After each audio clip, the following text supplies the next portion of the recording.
The slap came so fast I didn't even see her hand move. 1 second my glasses were on my face. The next, they were skidding across the ballroom floor at Harborview Country Club, a lens cracking under the chandelier's white light. The music stopped mid-note. Conversations died. 150 people stared. My cheek burned, but the real pain sat deeper, right under my ribs. That's what you get for being so selfish, my daughter-in-law spat. Brianna stood there in lace and crystals, bouquet in one hand, the other still raised from hitting me. A man your age doesn't need a whole lake house to himself. Stop clinging to it and give Logan the keys. Logan, my only son, her brand new husband. He was close enough to feel how my shoulders shook, close enough to see the crack in my glasses. He didn't say a word. He didn't touch me. He just stared somewhere over my shoulder, jaw tight, as if this scene belonged to someone else's family. I crouched down, fingers groping for the frames. My vision blurred into shoes, chair legs, the edge of the dance floor. A guest slid his chair back so he wouldn't step on the glass. Someone whispered, "Oh, wow." Someone else cleared their throat like they were swallowing a laugh. No one bent down to help. "You're not welcome here anymore," Brianna went on, voice bright and clear like she was giving a toast. "Logan and I are starting our life. We need privacy. Your place is just sitting there. It'd be perfect for us while we find something better." Her words bounced off the vaulted ceiling, off the white flowers, off a room full of people pretending they weren't enjoying the show. I found my glasses by touch. One lens was spiderwebbed, the frame twisted. I slid them back on anyway. Through the cracks, my reflection in the mirrored wall looked exactly how I'd encouraged people to see me for years. Old suit, cheap tie, shoulders a little rounded, harmless, ordinary, easy to overlook. My name is Martin Cole. I'm 69 years old, widower, retired school janitor. Around town, I'm the guy who still fixes leaky faucets for $20 and a slice of pie. I buy my flannels off the clearance rack at the feed store. I drive an old Ford pickup that leaks oil on Logan's perfect driveway. To Brianna, and, judging by his silence, to my son, that's all I am. A man on a small pension, rattling around alone in a big, unsafe lake house he doesn't deserve. That's the picture I painted on purpose. Before I was the man pushing a mop down high school hallways, I spent 30 years quietly buying the parts of this town no one else wanted. My wife, Ellen, used to say, "Invisible money lets you sleep. Flashy money just brings trouble." So we chose invisible. The trouble just arrived in a wedding dress. For months, Brianna had been sanding me down with that bright, polished smile. "Mr. Cole, it's 2025, she'd say, eyeing my truck. "You know, cars come in colors other than rust, right?" Then came the brochures for assisted living places she just happened to leave on my kitchen table. The comments about my memory, my balance, how confused I seemed. Logan started repeating her lines like he'd thought of them himself. "Dad, it's not safe for you out there alone. You'd be happier somewhere with people your age. The house is too much for you now." Their concern always seemed to stop exactly at my property line. "Poor man," a woman whispered behind me now. "He looks so lost." "The bride's right," another voice answered. "That house is wasted on him. He should sell and move into a community." Each sentence landed like grit between my teeth. The air turned thin and sharp. I slipped my hand into the inside pocket of my blazer, the same one Brianna once called cute in a goodwill sort of way, and wrapped my fingers around my phone. There was one number I hadn't dialed in almost a year. I pressed it. "Monroe and Associates, this is Carla," came the familiar, steady voice. "Carla, it's Martin," I said. My voice surprised me. It was calm, almost flat. "I need you at Harborview tonight, and I need you to bring the folder we put together last spring." There was a short silence. Carla Monroe had handled my money and my paperwork for 15 years. She knew exactly which folder I meant. "Martin," she said slowly, "are you sure? Once we use that file, there's no going back to pretending." Across the room, Brianna had already turned away, laughing with her bridesmaids, probably explaining how she finally handled her stubborn father-in-law. Logan stood half a step behind her, smile stretched too tight, eyes carefully avoiding mine. I searched his face for the boy who used to stand in front of me on the playground when other kids made fun of my worn-through work boots. He wasn't there, I'm sure, I told Carla. Give me 30 minutes. I ended the call. The quartet started playing again like nothing had happened. Voices rose in thin, strained conversation. I walked past the tables, past relatives suddenly fascinated by centerpieces, past waiters holding trays too still. Nobody stopped me. Nobody said my name. The ballroom doors closed behind me with a soft thud, and the cool night air slapped the same cheek Brianna had. Out under a flickering street lamp, my old Ford waited, paint faded, bumper held on with 2 bolts and a prayer. I slid into the driver's seat and rested my hands on the cracked steering wheel. 30 minutes. 30 minutes for my son and his bride to enjoy the last half hour of the life they think they've secured. 30 minutes before the man they tried to erase from his own story stops pretending to be poor and shows everyone in that ballroom exactly who he really is. The parking lot lights buzzed overhead, casting a yellow glow across the cracked asphalt as I sat in my truck, watching the ballroom through the windshield. Laughter spilled out every time someone opened the door, sharp and bright like glass clinking before it shatters. 20 minutes left. I leaned back in the seat, letting the engine tick as it cooled, and for the first time in months, I let myself remember where all this really began. Not tonight. Not with the slap. Not even with Brianna's first insult, disguised as concern. No, this story started the day Logan brought her to my lake house 2 years ago. I had grilled burgers on the back deck, the sun painting the water gold. Logan looked proud, excited even, the way he used to when he was a kid showing me an A-plus paper. "Dad, this is Brianna," he'd said, beaming. She stepped forward with a smile so polished you could see your reflection in it. "Wow," she said, on her first breath inside. "This place is rustic." Rustic.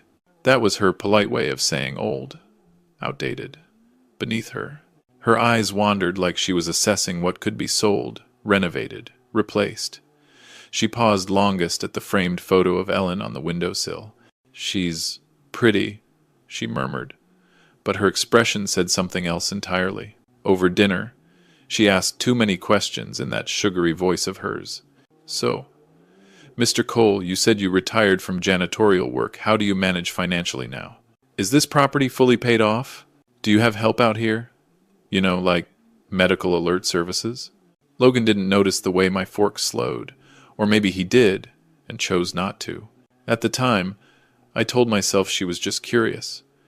Most people don't understand a man who chooses to live simply even when he doesn't have to. But then came the phone call. I overheard 6 months later her voice drifting through the hallway while she stood on my deck, pretending to admire the lake. "He's alone out here," she had whispered. "The place is huge. I swear he's slipping. If we can convince him it's not safe, we could stay here until we get on our feet." My chest had gone cold, but I didn't confront her. Not yet. I wanted to understand who I was dealing with. And the more I watched, the more I saw. The way she nudged Logan to speak for me when we went out to dinner. The way she lost my mail, twice important mail from the county tax office. The way she'd loudly tell Logan, "He repeated the same story twice, babe. I'm worried." Pretty soon, Logan started echoing her. "Dad, you do forget things. Dad, maybe you shouldn't be driving at night. Dad, it's not healthy being alone in that house." The son, who once defended me from every bully, now defended someone else from me. The turning point came the day I found a real estate brochure on my kitchen counter. The same counter where Ellen and I used to knead dough for homemade bread, where Logan used to sit, swinging his legs while I cut his sandwiches into little squares. Brianna had circled a senior living complex in red ink. "Private rooms!" "On-site nurses." Perfect for older adults transitioning out of independent homes. A sticky note sat on top. "Just thinking of you." My hands had trembled not with age, but with understanding. They weren't just waiting for me to fall. They were pushing. I'd called Carla the very next day. "Open the safety file," I'd told her. "All of it. I want everything updated." Because the truth was simple. For years, I'd been protecting Logan from the full extent of my resources. I didn't want money to change him. I didn't want him to become the kind of man who measured worth in dollars instead of character. But greed has a funny way of sniffing out what you hide. Back in the present, I checked the time. 10 minutes left. Inside the ballroom, silhouettes moved past the windows, dancing, laughing, drinking, celebrating. Brianna had no idea she'd just slapped a man who could buy this building twice over. Logan had no idea he was standing on a rug I could pull out from under him with a single signature. None of them knew who I really was.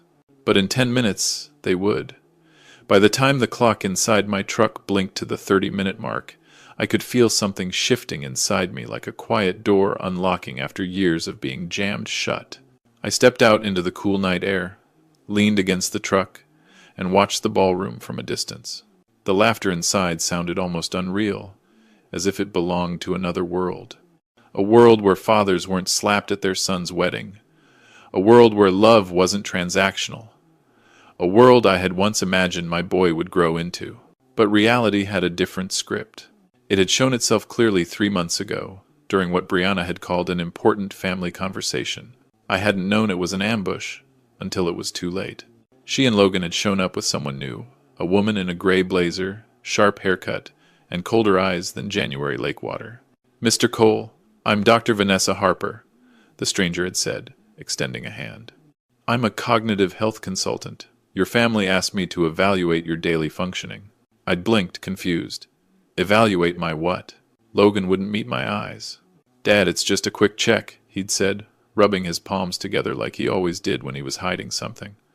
"Brianna and I are worried about you living alone." Worried. Funny how that word becomes a weapon in the right hands. Brianna stepped forward, voice dripping with polished sympathy. "Martin, we just want to make sure you're not losing track of things. You get confused sometimes. Remember last week? You said you misplaced your checkbook." "Yes," I'd said slowly, "because you moved it to a different drawer." Her smile had frozen. "Oh, right. That." Dr. Harper opened a binder. "This won't take long. Just answer a few questions." I glanced at Logan. My son, the boy I once taught to skip stones. My son, the young man I helped through his mother's death. My son, the only family I had left. And he just stood there, letting strangers test if his father still had a mind. I'd held up a hand. "No," I said. "We're not doing this." Brianna stepped closer, lowering her voice to a whisper. "If you refuse the wellness evaluation, Martin, it raises concerns. The court takes that very seriously when determining capacity." Court. Capacity. The words slithered under my skin like ice water. I looked at Logan again. "Is this what you want?" He finally met my eyes, and what I saw there was worse than anger. It was fear. Fear of losing something. Fear of disappointing someone. But definitely not fear for me. "Dad," he murmured, "we're just trying to help. If something happened to you alone in that big house..." The house. Always the house. I had swallowed hard. "If you're truly worried about me," I said quietly, "why don't you ever ask me what I want?" Brianna folded her arms. "What about what's best for us?" There it was. The truth. Unfiltered. Ugly. The evaluation had ended right there, but the message was clear. If I didn't step aside, they were prepared to push me aside. 2 weeks later, Joseph, my neighbor, and old fishing buddy, knocked on my door, breathless. "Martin," he said, "you won't believe what I saw." He'd been in the parking lot of Lakeside Realty when he spotted Brianna getting out of her car with a well-dressed man carrying a measuring wheel and a clipboard. "A property assessor.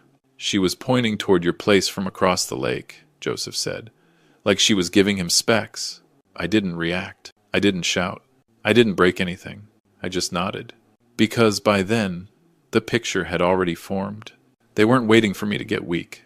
They were preparing to prove that I already was. I'd called Carla the next morning. "Open a second file," I told her. The defensive one. She had hesitated, voice unusually soft. "Martin, are you sure?" "Yes," I'd said.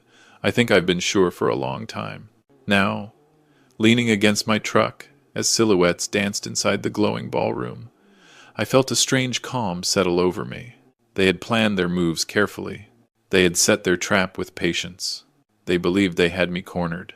But they never planned for one thing, that the quiet old janitor they underestimated was holding cards they didn't even know existed. And in just a few minutes, the whole deck would flip.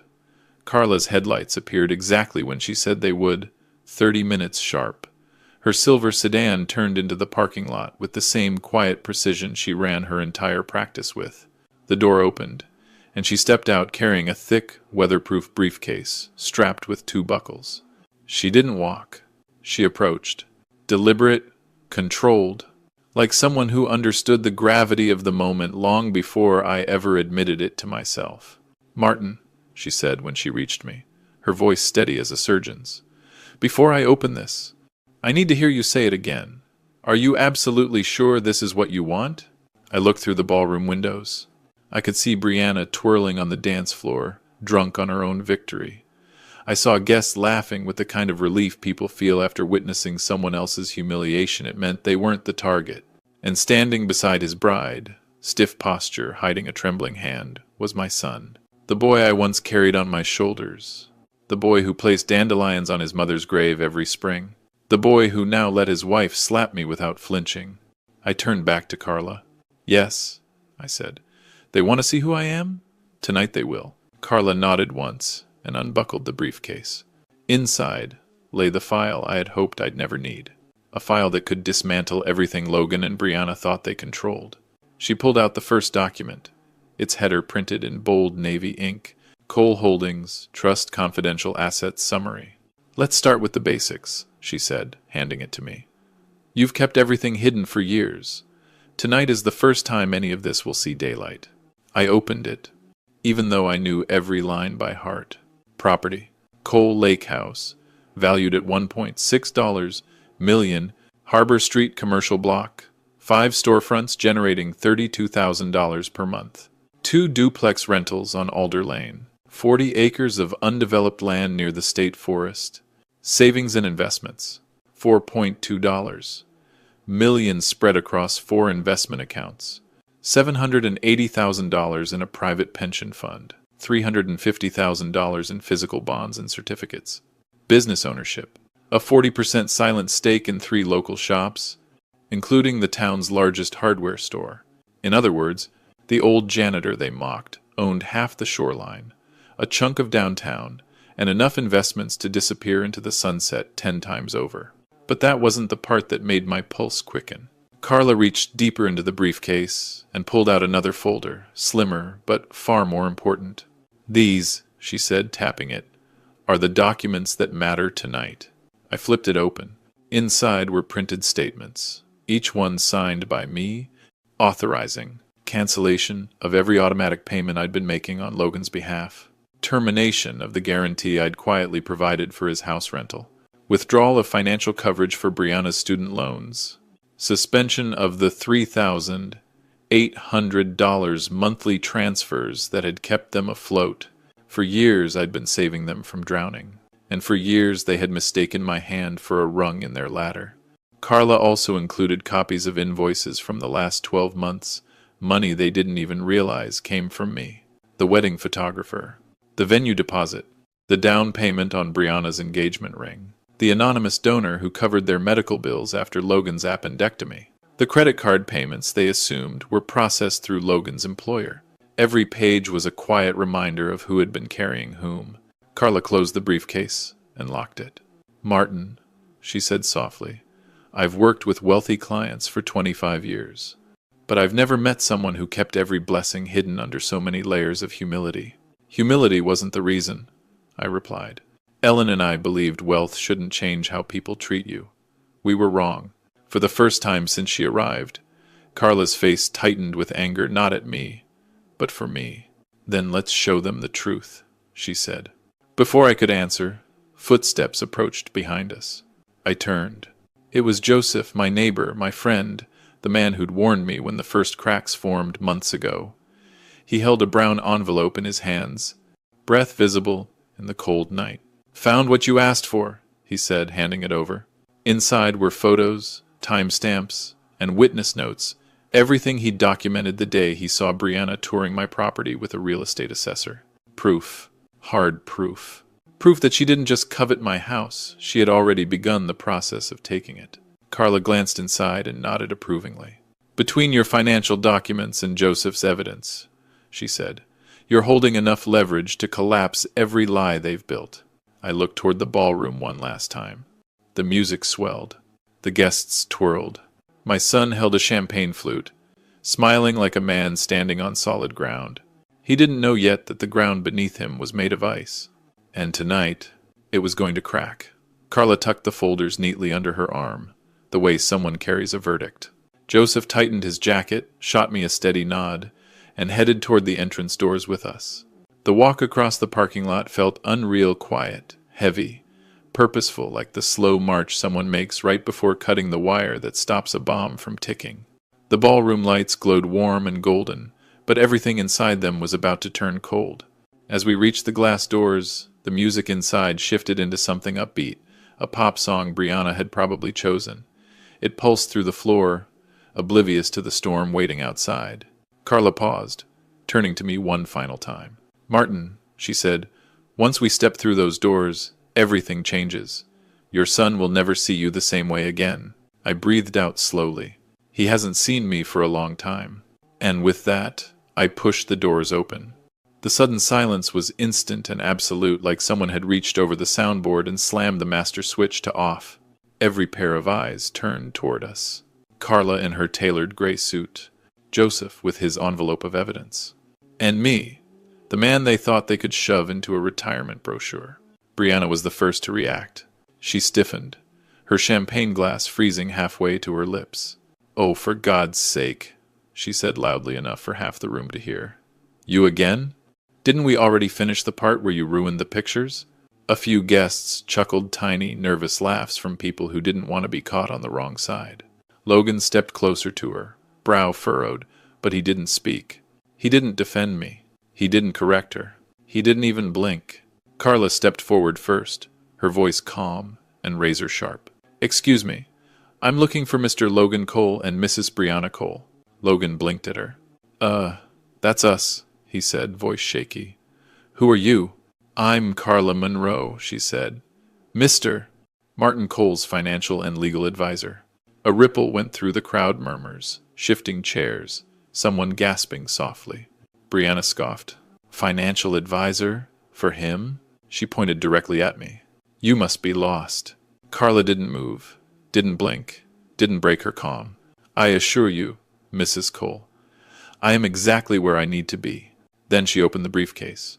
The metallic click echoed like a gunshot. "First," she announced, pulling out the lease termination notice, "Mr. Logan Cole, you are hereby notified that the guarantee for your rental property has been revoked." Effective immediately. Logan's eyes went wide. What do you mean revoked?" "We can't keep the house without a guarantor." "That is correct," Carla replied. "You now have 30 days to provide a new one or vacate." Whispers broke out across the room, sharp and electric. Brianna's face reddened. "Is this some kind of joke?" "We don't need his help." Carla cut her off. "Next item." She held up a printed sheet, tall columns of payments, transfers, deposits. "For the past 28 months, Mr. Cole, your father has been paying a total of $3,800 a month toward your expenses. This includes your credit cards, insurance, medical fees, and," she glanced at another page, "a portion of tonight's wedding deposit." A stunned silence followed. Then someone from the back whispered loudly, "Wait, the old man paid for the wedding?" Brianna spun toward Logan. "You told me you got approved for the wedding loan." Logan swallowed hard. I thought I was. I didn't know." "He didn't know because he never asked." Carla lifted her voice again. "And all financial support has been discontinued, effective immediately. These are the official notices." She handed them to Logan, but he didn't take them. His hand shook too badly. Then Joseph stepped forward. "Time for my part." He opened his envelope and pulled out photographs, the ones he'd taken from across the lake. "Here's Brianna with a real estate assessor," Joseph said, "measuring your father's property behind his back, planning the sale before the wedding even happened." Gasps rippled through the room. People craned their necks. A few even stood up. Logan looked at his wife in horror. "Bri, is that true?" She opened her mouth, closed it, opened it again. "It was just an idea," she snapped. "Your dad can barely handle the place. We were helping him." "By selling his home?" I asked quietly. My voice, soft as it was, sliced through the ballroom like a blade. For the first time all evening, Logan finally looked at me, not through me, not past me, but at me, and he looked terrified. Because he finally understood. He hadn't married a partner. He'd partnered with a predator, and he'd helped her hunt his own father. The crowd leaned in, breath held, waiting for what would happen next. And I realized this wasn't even the real twist. Not yet. Not by a long shot. For a long moment, no one in the ballroom moved. It was as if the air itself had turned to glass, thin, fragile, ready to shatter with the next breath. Logan stared at the photos Joseph held up, blinking like the images were too bright to look at directly. "Bree, why were you at my dad's property with an assessor?" he asked, voice cracking like a teenager's. Brianna's chest rose and fell too fast, her perfect bridal composure slipping like cheap wallpaper. "It's not what it looks like," she snapped, which of course meant it was exactly what it looked like. Someone in the front row whispered, "She was scouting the place before they even owned it," and the whisper spread like a fuse catching fire. Brianna's cheeks flushed a blotchy red. She turned on Joseph first. You're just some nosy old man who can't mind his business." Joseph lifted an eyebrow, the same look he used to give me when I miscast a fishing line. "Ma'am," he said calmly, "I minded my business just fine. You're the one who stepped onto property that wasn't yours." The room crackled with murmurs. Then Brianna pivoted to Logan, stabbing the air with her finger. "You don't understand," she hissed. "Your father is vulnerable. He's confused. He forgets things. He doesn't manage the house anymore. I was preparing for the future." "The future," I repeated quietly. "That didn't include me." My voice wasn't loud, but the ballroom rearranged itself around it, every conversation falling silent. For the first time, Brianna looked straight at me, not with fake sweetness, not with polished charm, with pure, unvarnished frustration. "You should be in assisted living," she said sharply. "Everyone here can see it. You can't even keep track of your own documents. You barely drive. Carla stepped forward, voice smooth as steel. "Mrs. Cole, that is false. I meet with Mr. Cole monthly. His cognitive and financial assessments are pristine. He is more organized than half my clients under 40. A few people clapped. They tried to hide it. They failed. Brianna's lips trembled with rage. "That file doesn't mean anything," she snapped. "You're just covering for him. He's old and stubborn and legally competent," Carla finished, "which is more than I can say for your financial situation." Logan swallowed. "Carla, what does she mean by that?" "Oh, Logan."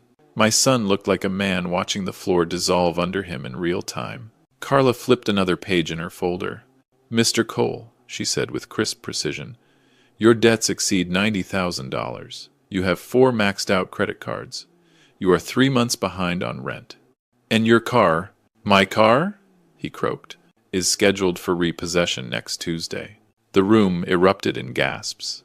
Brianna turned on him with whiplash speed. "You said you took care of it," she screeched. Logan's shoulders caved in. I thought I had. I thought the payments were going through." "They were," Carla said. "From your father's account. The music, the lights, the decorations, everything suddenly felt hollow around us. People were no longer guests at a wedding. They were spectators at a slow-motion disaster." Logan stared at the floor, stunned. "My dad paid all that?" he whispered. "Why didn't you tell me?" The question wasn't for Carla. It was for me. A father's heart is a complicated thing. Forgiveness sits right next to disappointment. Love right next to disbelief. "I didn't tell you," I said softly, "because I hoped you'd grow out of needing help, not grow into expecting it." His eyes glistened. Not fully tears, but close. Brianna scoffed. "Oh, please. You're all acting like he's some hero. He's manipulated you, Logan. He's lying. He's—" "Enough." It wasn't me who said it. It was Logan. He didn't shout. He didn't rage. But something in his voice made the whole room freeze again. "Bree," he said quietly, "did you really go behind my back and try to sell my father's home?" She opened her mouth. But no words came. Her silence was an admission louder than any scream. Logan's shoulders shook once, barely, and then he turned to me. "Dad," he whispered, I didn't know everything, but I know she shouldn't have hit you. I should have." His voice broke. For a moment, we were close again. 2 people standing in the middle of a disaster, trying to recognize each other. Then Brianna seized his arm. "Logan, don't you dare," she hissed. "This old man is trying to turn you against your wife on your wedding night."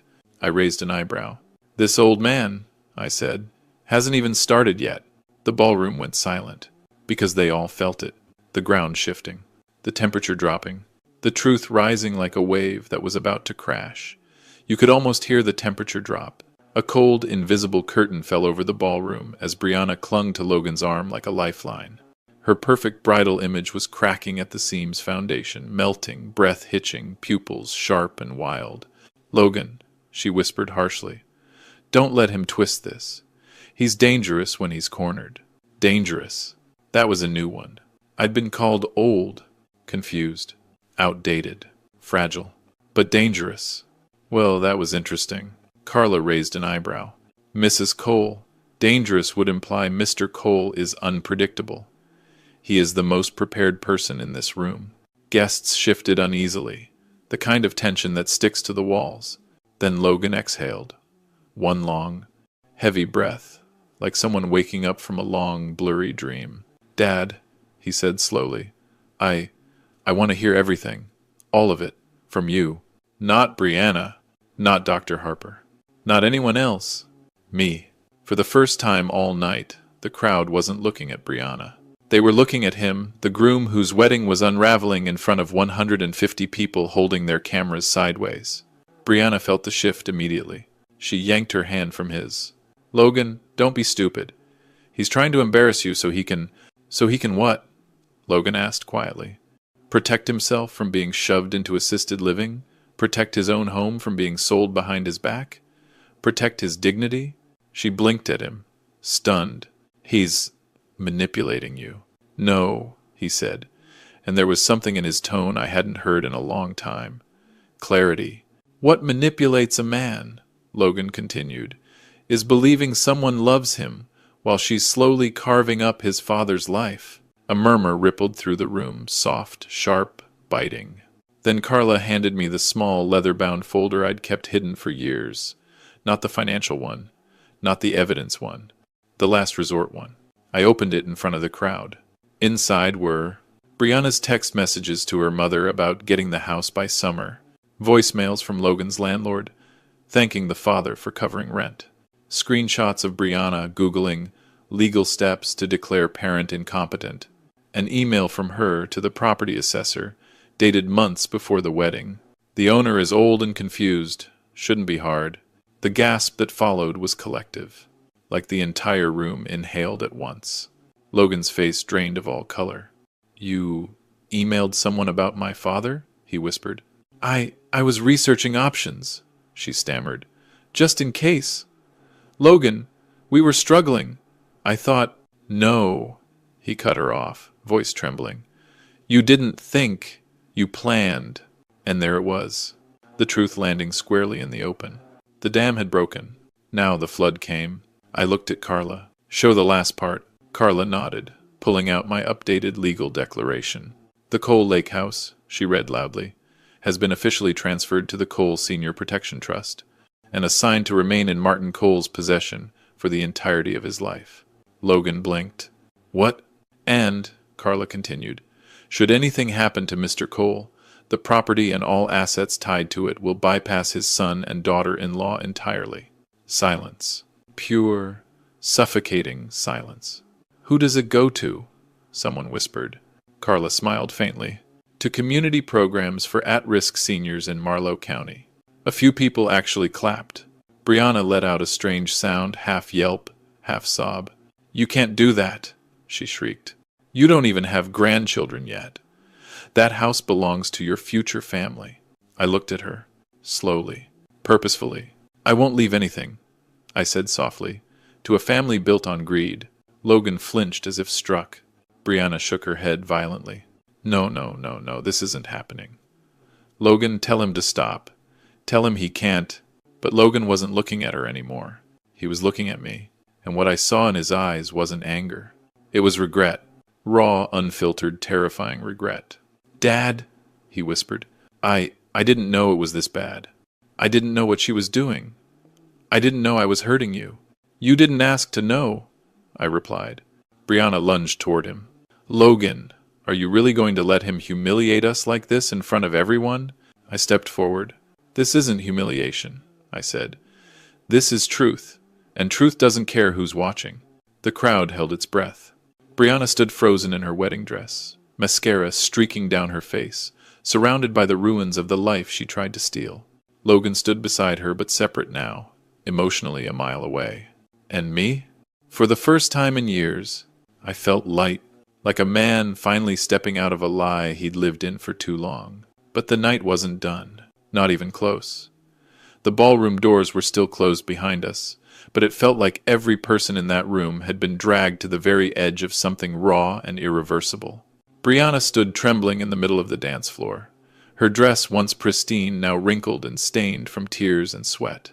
The perfect bride mask had cracked completely, and what was left underneath was something unfiltered, desperate, and feral. Logan didn't touch her. He didn't reach for her. He didn't speak. He looked like a man seeing a stranger wearing his wife's face. I could almost hear the moment his heart split into two separate truths, the father he'd doubted, and the woman he'd trusted. The silence stretched long enough for people to start whispering again. Phones were out.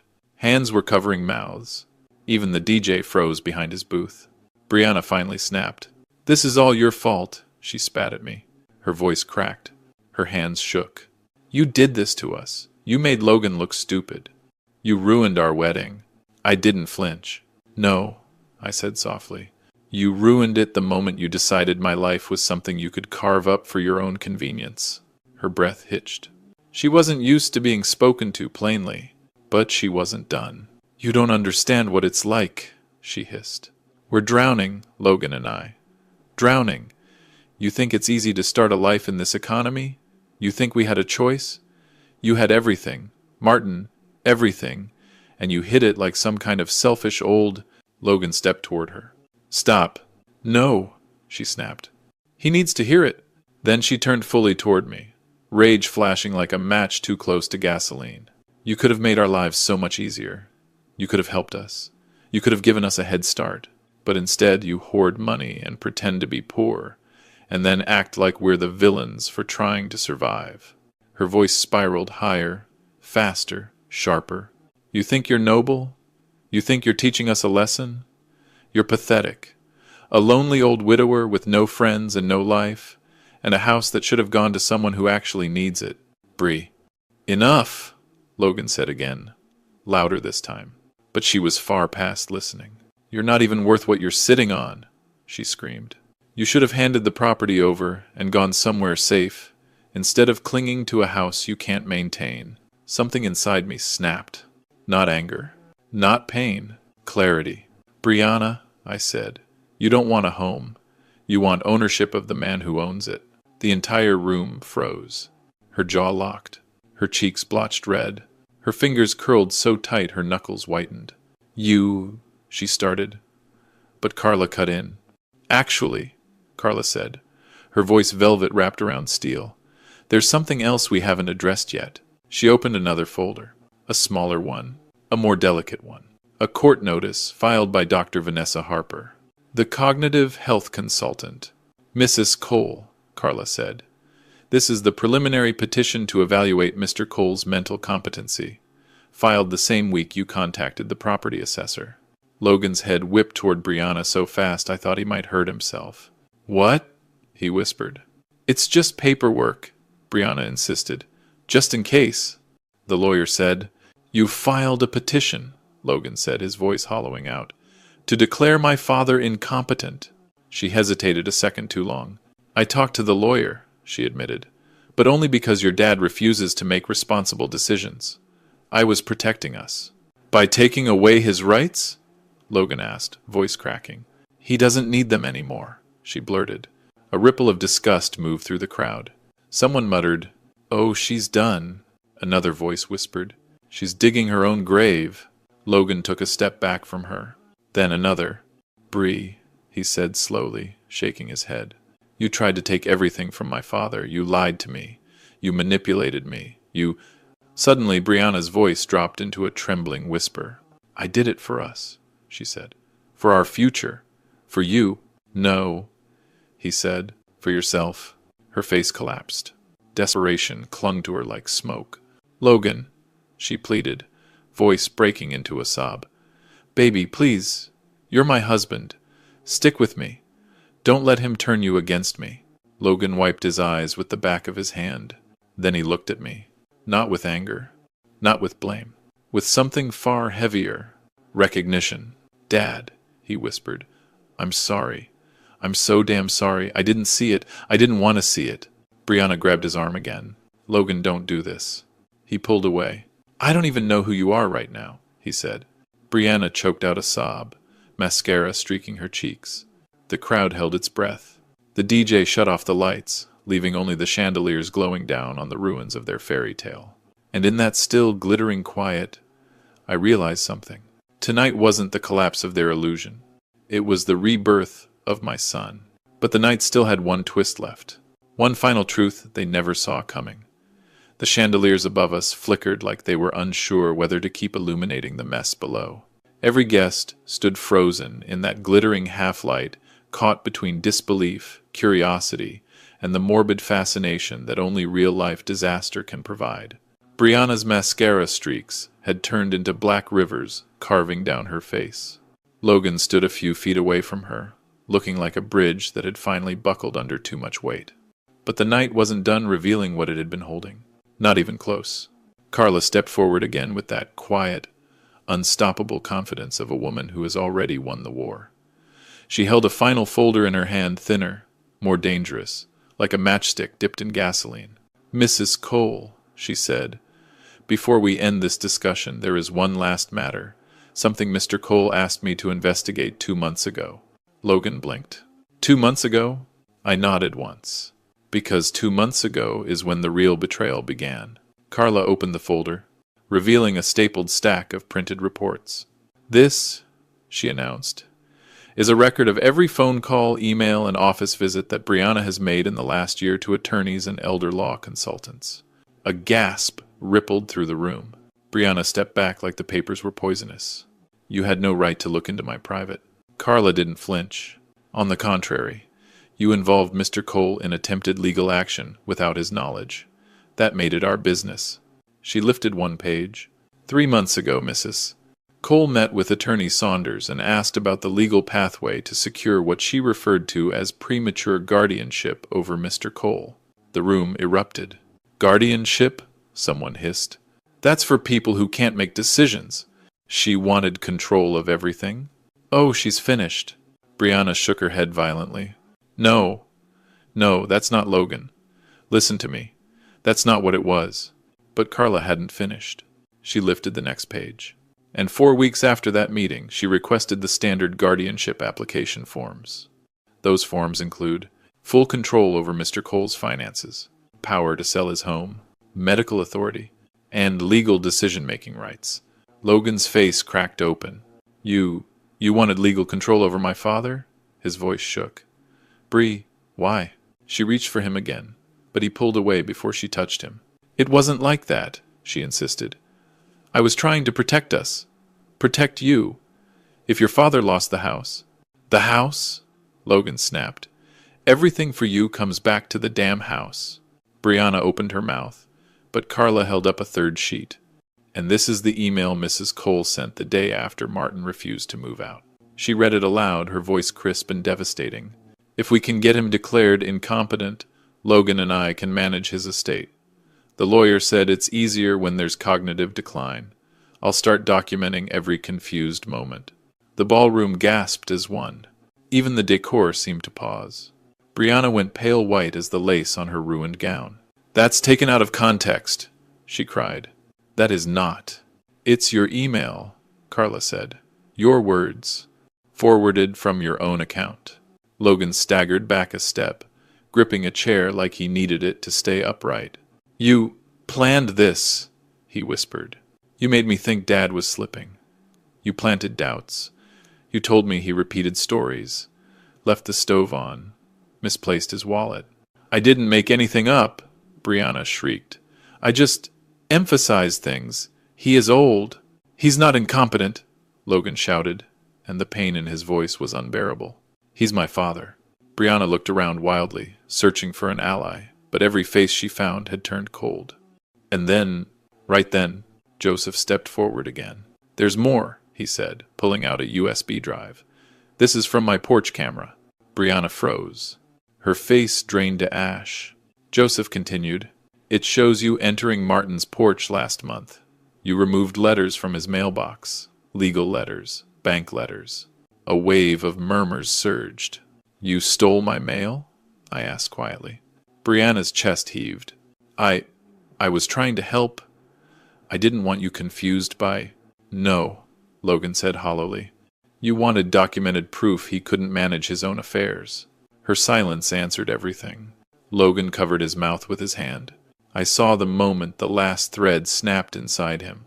Dad, he whispered. She tried to trap you, and I let her. Before I could speak, Brianna lunged forward in a panic. Logan, please. This is all happening because he's turning you against me. He wants to ruin our future. No, Logan said, stepping back from her. You ruined it. And that broke her. She crumpled to her knees in the middle of the dance floor, sobbing, clutching her dress like she could sew her life back together with her bare hands. The crowd watched in stunned silence, and I realized something heavy and sharp. This was the moment they weren't just learning who Brianna really was. They were learning who Logan had become. But the night wasn't finished teaching him. For a long time, the only sound in the ballroom was Brianna's sobbing, sharp, uneven breaths, scraping against the pristine floor she'd imagined herself gliding across for the rest of her life. Her wedding dress pooled around her like a defeated flag. Logan stood several feet away, shoulders slumped, eyes unfocused. He looked like a man staring at the blueprint of his life and realizing it was drawn with disappearing ink. The guests, unsure whether to leave or stay, hovered in silence. Their eyes darted between us like they were watching the final act of a tragedy they didn't pay for but couldn't look away from. Carla closed her folder with a soft, definitive click. Joseph stepped back, hands tucked in his coat pockets. And I just watched my son crumble. He finally turned toward me. Not the way a child turns to a parent for help. Not the way a man turns toward someone he respects. He turned toward me like someone who'd just realized he'd been walking in the wrong direction for years and suddenly found the road back home. Dad, his voice cracked.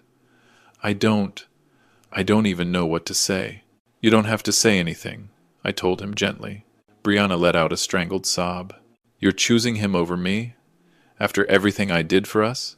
Logan finally faced her. What you did, he said slowly, was try to take everything from my father. Everything. And what did he ever do for us? She screamed. Huh? What did he ever give you? Joseph snorted softly. Carla didn't bother hiding her eye roll. I didn't react. I was watching Logan, because I knew exactly what she'd done with that question. She had thrown him one last rope, and for a flicker of a moment he reached for it. Logan's voice trembled. I thought he didn't trust me. I thought he kept money from me because he didn't believe I could handle responsibility. I stepped closer. Slowly, carefully, like approaching something fragile. That wasn't why, I said. Logan swallowed hard. I know, he whispered. Now I know. You were protecting me from becoming something I didn't even realize I was becoming. His voice thickened. No tears yet, but close. I let her talk me into thinking you were weak. I let her convince me you needed oversight. I let her... He squeezed his eyes shut. Dad, I didn't stand up for you. Not once. Then stand now, I said softly. His eyes snapped open, wide, raw. Son, I continued, every man makes mistakes, but who you become after seeing the truth, that's what defines you. Logan's breath hitched. Then, finally, he broke. Not loudly, not theatrically, just one quiet, unmistakable sob, the kind a grown man makes when he realizes he's not broken, just lost. He stepped toward me. 1 step, 2, then he stopped inches in front of me, shaking.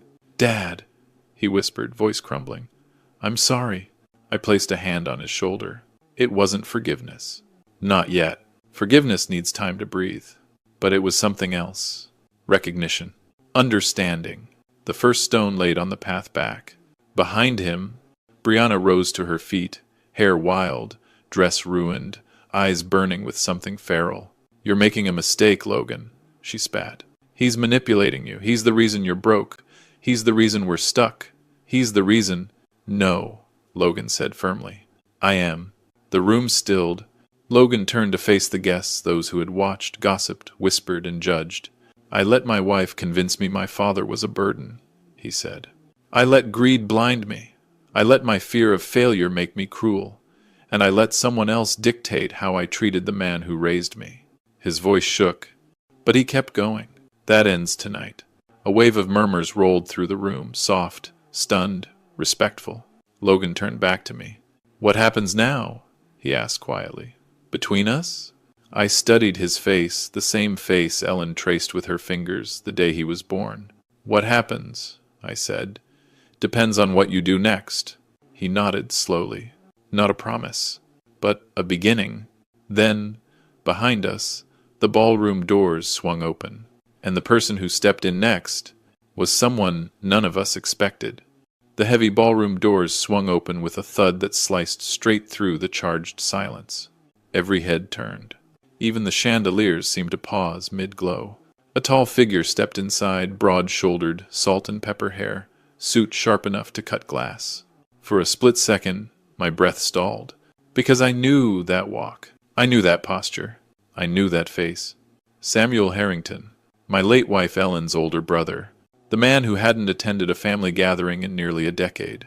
The man who disappeared after Ellen's funeral, carrying his grief like a stone he couldn't put down. And the one person Brianna absolutely did not expect to see. He wasn't just an uncle. He was a retired federal investigator. A bulldog with a badge. A man who could smell a lie before the liar even opened their mouth. He walked straight toward me with long, decisive strides, ignoring the stunned murmurs and wide-eyed guests. "Cliff," he said, gripping my shoulder. His voice was steady, grounded, strong. "I saw the videos." "Ah, the videos. The ones recorded by guests who wanted internet glory. The ones that had circulated the city within hours. The ones that showed the slap, the humiliation, and the truth pouring out like floodwater." Samuel tightened his jaw. "You should have called me," he said quietly. I gave a hollow smile. "You disappeared, and now I'm back." Behind us, Brianna froze. Her face drained as recognition hit her like a brick. Because of course she knew who he was. She'd Googled me early in her relationship with Logan. She'd researched my extended family. She'd discovered Samuel's name in one of Ellen's old photo albums. She probably assumed he was long gone, irrelevant, maybe even dead. Wrong. Very wrong. Samuel turned his gaze toward Logan first, not with anger, but with the disappointment men like him used as a weapon. "You let your wife do this?" he asked. Logan swallowed hard. "No, Uncle Sam. I let myself do it. I'm not blaming her anymore." Samuel nodded once short, curt. A gesture of respect returned in small doses. Then he faced Brianna. He didn't shout. He didn't threaten. He simply let silence do what silence does best. Amplify guilt. "I've been doing some digging," Sam finally said. His tone carried the cool precision of a man delivering evidence, not opinions. 3 months ago, you consulted an attorney about elderly guardianship petitions." Brianna stiffened. "You also contacted a private financial investigator to track Cliff's assets." Her lip quivered. "And last week, you met with a developer who's been trying for years to buy Cliff's workshop property." Gasps rippled across the room. I stared at Sam, stunned. "How did you—" "I never really left," Samuel murmured. "I just stepped back long enough to see who would step forward, for the wrong reasons." Brianna's voice finally cracked open. "You can't be serious. You can't just accuse me." "I'm not accusing," Sam said, lifting a manila envelope. "I'm proving." He handed it to Carla, who opened it slowly, methodically, like peeling the lid off a pressure cooker. Inside were photographs, bank statements, copies of emails, transcripts, screenshots of messages Brianna had sent to her friends, including one that made Logan stagger back as if struck. "He's dumb enough to trust me. Once we lock down the property, I'll make sure he signs whatever we need." Logan ran a shaking hand over his mouth. You were planning this before we even got engaged," he whispered. Brianna snapped. "It was just talk. Just a joke." Samuel raised an eyebrow. "A joke you emailed to a real estate broker." Her knees buckled, and she grasped the edge of a table to stay upright. I stepped forward. My voice was quiet, dead quiet. Why? The question hung in the air like smoke. Finally, Brianna whispered, because I grew up with nothing. Because I promised myself I'd never struggle again. And Logan? He was my chance. My stomach twisted, not in anger, in recognition, because desperation can turn people into monsters. Samuel exhaled sharply and turned to me. You want to press charges? The room froze. Logan's eyes widened, half fear, half relief that the decision wasn't his. All eyes turned to me, the man Brianna had slapped, manipulated, cornered, and underestimated. I met Samuel's gaze. Not with fury, not with revenge. With clarity? No, I said. The room broke into shocked murmurs. But, I added, staring straight at Brianna, she leaves my life permanently. No contact. No negotiations. No second chances. And she walks out of here tonight without taking a single thing that doesn't belong to her. Brianna blinked, stunned. Samuel folded his arms. That's the deal. Take it or face charges. And then, for the first time all night, Brianna understood she had lost. Completely, she sank into a chair, trembling. Logan didn't go to her. He didn't comfort her. He turned to me, eyes glassy, voice breaking. Dad, what now? I looked at him, the man my son had become, standing at the crossroads of ruin and redemption. Now, I said softly, now comes the part where you decide who you want to be. The ballroom exhaled, but the night wasn't over, not by a long shot. Brianna left the ballroom like a storm, losing its strength, still loud, still furious, but unraveling with every step. Her heels clacked sharply against the marble floor, echoing through the hall until the front doors swallowed her whole. Silence settled again, but it wasn't the heavy, suffocating silence from earlier. This one felt suspended, like everyone was waiting to see if this night would end with ruin or rebirth. Samuel stood beside me, arms crossed, gaze fixed on Logan. He didn't have to say a word. Some men are their own verdict. Logan wiped at his face, trying to keep himself from fully breaking. But grief, real grief, doesn't listen to pride. Dad, he whispered, I don't know how to undo all of this. You don't undo it, I said gently. You start again. He swallowed hard, staring at the floor. I should have protected you. I shook my head. No, you just forgot who you were for a while. Pain can fix that, if you let it. A few guests, those brave or nosy enough to linger, watched us like witnesses at a quiet funeral. Not of a marriage, but of an old version of my son. Logan, Samuel finally said, stepping forward, you've been given something most people never get. Logan blinked. What? A chance to rebuild before life destroys you completely. My son let out a shaky breath, nodding slowly. But before he could speak again, Joseph reappeared through the ballroom doors with a tight expression. Cliff, there's someone waiting outside for you. Now? I asked. He nodded. It's urgent. Samuel exchanged a glance with me, one of those silent brace-yourself looks older men pass between trenches. We stepped outside into the cool night air. And there, standing beneath the amber glow of the parking lot lights, was a woman holding a baby. She couldn't have been more than 24, her curled hair pulled into a nervous bun, her clothes practical but neat. She adjusted the infant on her hip before stepping toward us. Mr. Walker? She asked softly. Yes, I said, already feeling my pulse shift into something uncertain. She hesitated, breath trembling. My name is Eliza Carter, and this is Oliver. My lungs forgot how to work. Oliver? I repeated. She nodded. Your grandson. The world tilted. Not violently, but like a slow turn of a camera lens bringing a new truth into focus. Samuel stiffened beside me. And Logan? I asked quietly. Doesn't know, she whispered. He never knew. We dated before Brianna. He broke it off when she came back around. I found out I was pregnant 2 months later. I stood in stunned silence, watching the baby tiny fingers curled like unopened petals sleeping against her shoulder. Eliza swallowed hard. I wasn't going to come tonight. I didn't want to cause trouble. But after seeing the videos, her voice cracked. I couldn't keep this from you. Not anymore. Behind me, the ballroom door creaked. Logan stepped out. He saw Eliza. He saw the baby. And he froze. Eliza? He choked out. She didn't move. Logan, she whispered, voice trembling. This is your son. Logan staggered forward as if gravity had lost patience with him. Mine, he whispered. She nodded. He has your eyes. Logan's face crumpled. He reached out, hesitant, scared, reverent, and gently touched the baby's tiny hand. The infant stirred, opened his eyes for a brief moment, and gripped Logan's finger. That's when my son broke completely. A sob tore through him, not the selfish kind he'd given earlier, not the wounded pride of a man losing comfort. This was something deeper, purifying. The sound of a man rediscovering his own humanity. I didn't know, he whispered. Eliza, God, I swear I didn't know. I know, she whispered. That's why I'm here now. Samuel stepped back, giving them space. Joseph placed a hand on my shoulder, steady, warm. For the first time that night, I wasn't watching the collapse of something broken. I was watching something be born. Logan turned toward me, tears streaking down his face. Dad, he said, voice shaking, I want to be better. For him, for myself, for us. I stepped forward and placed my hands on both his shoulders. Then start now, I said. Right here.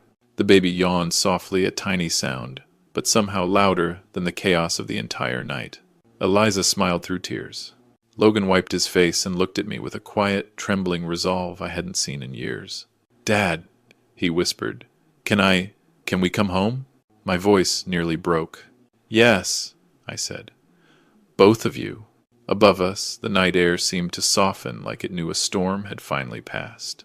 And as the ballroom emptied behind us, as the last echoes of betrayal faded into the cold Maryland air, I realized something. The story hadn't ended in destruction. It had ended in rebirth. Not for Brianna, not for the guests, not for the ones who watched and whispered, but for us, a father, a son, a second chance, and a new life sleeping quietly between us. Proof that even the deepest wounds can bloom into something worth keeping alive. When people ask whether I regret what happened that night, my answer is simple. The hardest truths save the most lives, especially our own.